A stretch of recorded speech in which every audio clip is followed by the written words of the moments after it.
Welcome to Not Milk Never Milk. Subscribe if you're lactose intolerant. You start by opening Pokémon Brilliant Diamond and heading directly to a Pokémon Center or the underground PAL Park where link trade is allowed. This is not optional.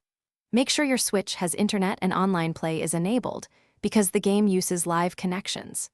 Next, organize the Pokémon you intend to trade into a single PC box for speed.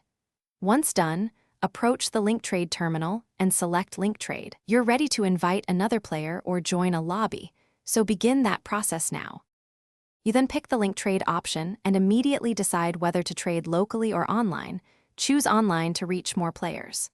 Once selected, configure filters such as species, level range, and gender to narrow matches and prevent unwanted trades.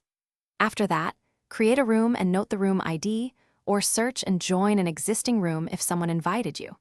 Make sure to communicate your intent in chat or via the ID so partners know what you'll offer. This reduces wasted matches and speeds execution.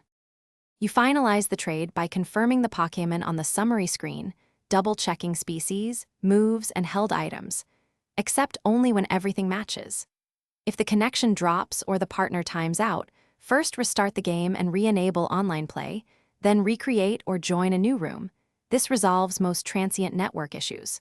For persistent problems, switch from online to local trade with a nearby friend or exchange friend codes beforehand. One key tip: always back up any trade intention with clear.